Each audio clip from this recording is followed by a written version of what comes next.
ಎಲ್ಲರಿಗೂ ನಮಸ್ಕಾರ. ಇವತ್ತಿನ ನಮ್ಮ ಈ ಆಳವಾದ ಚರ್ಚೆಗೆ ಸ್ವಾಗತ. ನಾವಿವತ್ತು ಕೆಲವು ವಿಜ್ಞಾನದ ಟಿಪ್ಪಣಿಗಳನ್ನ ಇಟ್ಕೊಂಡು ಒಂದು ಭಾರಿ ಮಜವಾದ ವಿಷಯದ ಬಗ್ಗೆ ಮಾತಾಡ್ತಾ ಇದ್ದೀವಿ. ಹೌದು, ಖಂಡಿತ. ಇದು ನಮಗೆಲ್ಲರಿಗೂ ದಿನನಿತ್ಯ ಆಗುವ ಒಂದು ಸಾಮಾನ್ಯ ಅನುಭವದ ಬಗ್ಗೆನೇ ಇದೆ.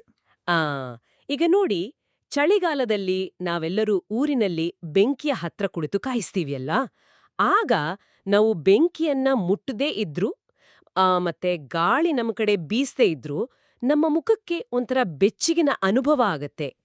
ನಿಜ. ಆ ಬಿಸಿ ನಮ್ಮನ್ನ ಹೇಗೆ ತಲುಪುತ್ತೆ ಅಂತ ನಾವು ಯಾವತ್ತೂ ಯೋಚನೆ ಮಾಡಿರಲ್ಲ. ಅದೇ ಇವತ್ತಿನ ವಿಷಯ. ಹೀಟ್ ಹೇಗೆ ಒಂದು ಕಡೆಯಿಂದ ಮತ್ತೊಂದು ಕಡೆಗೆ ಈ ಥರ ಅದೃಶ್ಯವಾಗಿ ಪ್ರಯಾಣ ಮಾಡತ್ತೆ ಅನ್ನೋದನ್ನ ನೋಡೋಣ. ಹೌದು, ಆ ಕಂಡಕ್ಷನ್ ಮತ್ತೆ ಕನ್ವೆಕ್ಷನ್ ಮೂಲಕ ಹೀಟ್ ಚಲಿಸೋದ್ರ ಬಗ್ಗೆ ನಾವು ಈಗಾಗಲೇ ನಮ್ಮ ಮೂಲಗಳಲ್ಲಿ ನೋಡಿದೀವಿ. ಆದರೆ ಇಲ್ಲಿ ಬೆಂಕಿಯ ಶಾಖ ನಮ್ಮನ್ನ ತಲುಪಕ್ಕೆ ಒಂದು ಮೂರನೇ ವಿಧಾನ ಇದೆ. ಮೂರನೇ ವಿಧಾನನ ಅಂದ್ರೆ ಆ ಕಂಡಕ್ಷನ್ ಮತ್ತೆ ಕನ್ವೆಕ್ಷನ್ ಪ್ರಕ್ರಿಯೆಗಳಿಗೆ ಕಣಗಳ ಅಂದ್ರೆ ಪಾರ್ಟಿಕಲ್ಸ್ ಸಹಾಯ ಬೇಕು ಅಂತ ನಮ್ಗೆ ಗೊತ್ತು. ಹಾಗಾದ್ರೆ ಈ ಮೂರನೇ ವಿಧಾನ ಯಾವುದು? ಅದೇ ರೇಡಿಯೇಷನ್. ಈ ರೇಡಿಯೇಷನ್ ಅಂದ್ರೆ ಹೀಟ್ ಚಲಿಸೋಕ್ಕೆ ಯಾವುದೇ ಮಾಧ್ಯಮದ ಅವಶ್ಯಕತೆ ಇಲ್ಲ. ಓಹೋ, ಅಂದ್ರೆ ಗಾಳಿ ಅಥವಾ ನೀರಿನ ಸಹಾಯ ಬೇಕಿಲ್ವಾ? ಖಂಡಿತ ಬೇಕಿಲ್ಲ. ಗಾಳಿ, ನೀರು ಅಥವಾ ಯಾವುದೇ ವಸ್ತುವಿಲ್ಲದ ಖಾಲಿ ಜಾಗ ಅಂದ್ರೆ ಆ ವ್ಯಾಕ್ಯೂಮ್ ಮೂಲಕವೂ ಇದು ಸುಲಭವಾಗಿ ಪ್ರಯಾಣ ಮಾಡುತ್ತೆ. ಅರೆ ವಾ, ವ್ಯಾಕ್ಯೂಮ್ನಲ್ಲಿ ಕೂಡ ಪ್ರಯಾಣ ಮಾಡುತ್ತಾ? ಹೌದು. ಇದಕ್ಕೆ ಕಾರಣ ಈ ರೇಡಿಯೇಷನ್ ಕಣ್ಣಿಗೆ ಕಾಣದ ಬೆಳಕಿನ ಅಲೆಗಳ ತರಹ ಇರುತ್ತೆ. ಸೂರ್ಯನ ಬಿಸಿ ಮಿಲಿಯನ್ ಮೈಲುಗಳಷ್ಟು ದೂರದಿಂದ ಆ ಬಾಹ್ಯಾಕಾಶದ ವ್ಯಾಕ್ಯೂಮ್ ಮೂಲಕ ಭೂಮಿಗೆ ಬರೋದು ಈ ರೇಡಿಯೇಷನ್ನಿಂದಾನೇ. ಓಹ್, ಈಗ ಅರ್ಥ ಆಯ್ತು.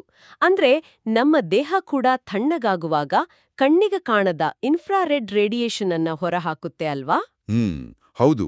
ನಾವೆಲ್ಲರೂ ಒಂದು ರೀತಿಯಲ್ಲಿ ಹೀಟ್ ಹೊರ ಹಾಕುವವರೇ. ನಾವೆಲ್ಲರೂ ಕಣ್ಣಿಗೆ ಕಾಣದ ಹೀಟನ್ನ ಹೊರಹಾಕುವ ಸೂಪರ್ ಹೀರೋಗಳ ತರಹ ಅಂತಾನೆ ಹೇಳ್ಬಹುದು. ಇದನ್ನ ಮಕ್ಕಳಿಗಾಗಿ ಸುಲಭವಾಗಿ ಅರ್ಥ ಮಾಡಿಸೋಕೆ ಒಂದು ಆಟದ ಚೆಂಡಿನ ಉದಾಹರಣೆ ತಗೊಳ್ಳೋಣ. ಖಂಡಿತ, ಹೇಳಿ. ಕಂಡಕ್ಷನ್ ಅಂದ್ರೆ ಚೆಂಡನ್ನ ಒಬ್ರ ಕೈಯಿಂದ ಮತ್ತೊಬ್ರ ಕೈಗೆ ಹತ್ತಿರದಿಂದ ಕೊಡೋದು. ಕನ್ವೆಕ್ಷನ್ ಅಂದ್ರೆ ಆ ಚೆಂಡನ್ನ ಹಿಡಿದುಕೊಂಡು ಓಡೋದು. ಆದ್ರೆ ರೇಡಿಯೇಷನ್ ಅಂದ್ರೆ ಚೆಂಡನ್ನ ಗಾಳಿಯಲ್ಲಿ ನೇರವಾಗಿ ಎಸೆಯೋದು ಅಲ್ವಾ? ಭಾರಿ ಚೆನ್ನಾಗಿ ಹೇಳಿದ್ರಿ.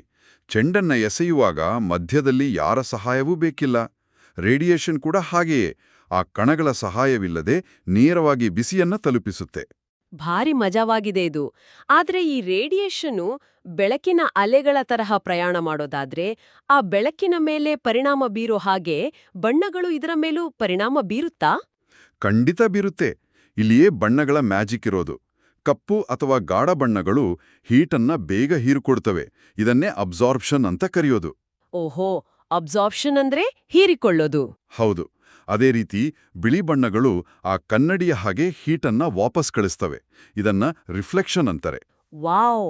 ಹಾಗಾಗಿ ನಮ್ಮ ಭಾರತದ ಸುಡುವ ಬೇಸಿಗೆ ಕಾಲದಲ್ಲಿ ಕಪ್ಪು ಬಟ್ಟೆ ಹಾಕೊಂಡು ಬಿಸಿಲಿನಲ್ಲಿ ನಿಂತ್ರೆ ನಮ್ಗೆ ವಿಪರೀತ ಸೆಕೆ ಆಗೋದು ಅಲ್ವಾ? ನಿಜ. ಕಪ್ಪು ಬಟ್ಟೆ ಸೂರ್ಯನಿಂದ ಬರುವ ಅಷ್ಟೂ ರೇಡಿಯೇಷನ್ ಅನ್ನ ಅಬ್ಸಾರ್ಪ್ಷನ್ ಮಾಡ್ಕೊಡುತ್ತೆ. ಅಂದ್ರೆ ನಾವೊಂದು ರೀತಿಯಲ್ಲಿ ಹೀಟ್ ಮ್ಯಾಗ್ನೆಟ್ ತರ ಆಗ್ಬಿಡ್ತೀವಿ. ಹೌದು ಹೌದು. ಅದೇ ಬೇಸಿಗೆಯಲ್ಲಿ ಬಿಳಿ ಅಥವಾ ತಿಳಿ ಬಣ್ಣದ ಹತ್ತಿ ಬಟ್ಟೆಗಳನ್ನು ಧರಿಸಿದ್ರೆ ಅವು ಹೀಟನ್ನ ರಿಫ್ಲೆಕ್ಷನ್ ಮೂಲಕ ವಾಪಸ್ ಕಳಿಸ್ತವೆ. ಹಾಗಾಗಿ ನಾವು ತಂಪಾಗಿರ್ತೀವಿ. ಚಳಿಗಾಲದಲ್ಲಿ ಬೆಚ್ಚಗಿರಲು ಕಪ್ಪು ಬಟ್ಟೆ, ಬೇಸಿಗೆಯಲ್ಲಿ ತಂಪಾಗಿರಲು ಬಿಳಿ ಬಟ್ಟೆ. ಸರಿಯಾಗಿ ಹೇಳಿದ್ರಿ. ಇದು ನಮ್ಮ ದಿನನಿತ್ಯದ ಜೀವನಕ್ಕೆ ಬಹಳ ಹತ್ತಿರವಾದ ವಿಷಯ. ಆದ್ರೆ ನನಗೊಂದು ಡೌಟ್ ಇದೆ. ಈ ಮೂರು ವಿಧಾನಗಳು ಅಂದ್ರೆ ಆ ಕಂಡಕ್ಷನ್, ಕನ್ವೆಕ್ಷನ್ ಮತ್ತೆ ರೇಡಿಯೇಷನ್ ಯಾವಾಗಲೂ ಬೇರೆ ಬೇರೆಯಾಗಿ ಮಾತ್ರ ಇರುತ್ತಾ ಅಥವಾ ಒಟ್ಟಿಗೆ ಕೆಲಸ ಮಾಡುತ್ತಾ?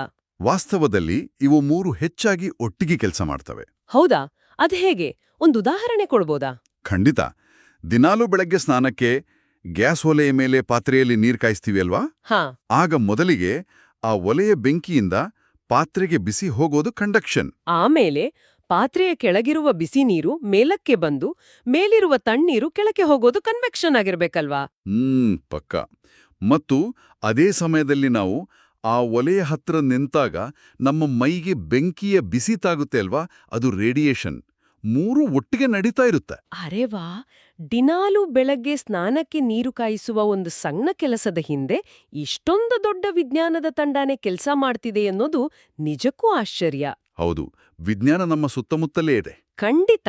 ಕಂಡಕ್ಷನ್, ಕನ್ವೆಕ್ಷನ್ ಮತ್ತೆ ರೇಡಿಯೇಷನ್ ಒಟ್ಟಾಗಿ ನಮ್ಮ ದಿನನಿತ್ಯದ ಕೆಲಸಗಳಲ್ಲಿ ಹೇಗೆ ಸಹಾಯ ಮಾಡ್ತವೆ ಅಂತ ಇವತ್ತು ನಾವು ಚೆನ್ನಾಗಿ ಅರ್ಥ ಮಾಡ್ಕೊಂಡ್ವಿ. ಜೊತೆಗೆ ಬಣ್ಣಗಳು ಅಬ್ಸಾರ್ಪ್ಷನ್ ಮತ್ತೆ ರಿಫ್ಲೆಕ್ಷನ್ ಮೂಲಕ ಹೀಟನ್ನ ಹೇಗೆ ಕಂಟ್ರೋಲ್ ಮಾಡ್ತವೆ ಅಂತಾನೂ ನೋಡಿದ್ವಿ. ಹೌದು, ಕಪ್ಪು ಬಣ್ಣ ಹೀಟನ್ನ ಅಬ್ಸಾರ್ಪ್ಷನ್ ಮಾಡುತ್ತೆ, ಬಿಳಿ ಬಣ್ಣ ರಿಫ್ಲೆಕ್ಷನ್ ಮಾಡುತ್ತೆ ಅಂತ ತಿಳಿದುಕೊಂಡ್ವಿ. ಇದು ನಮಗೆಲ್ಲರಿಗೂ ಒಂದು ಹೊಸ ಕುತೂಹಲಕಾರಿ ಪ್ರಶ್ನೆಯನ್ನ ಹುಟ್ಟು ಹಾಕುತ್ತೆ ನೋಡಿ. ಅದೇನಪ್ಪಾ ಅಂದ್ರೆ, ಆ ಗಾಳಿಯೇ ಇಲ್ಲದ ವ್ಯಾಕ್ಯೂಮ್ ಆಗಿರುವ ಬಾಹ್ಯಾಕಾಶದಲ್ಲಿ ಪ್ರಯಾಣಿಸುವ ರಾಕೆಟ್ಗಳಿಗೆ ಯಾವ ಬಣ್ಣ ಬಳದ್ರೆ ಅವು ಸೂರ್ಯನ ಅತಿ ಹೆಚ್ಚು ಬಿಸಿ ಮತ್ತೆ ಆ ಕತ್ತಲೆಯ ಅತಿ ಹೆಚ್ಚು ಚಳಿಯನ್ನ ತಡ್ಕೊಳ್ಬೋದು? ಒಳ್ಳೆ ಪ್ರಶ್ನೆ.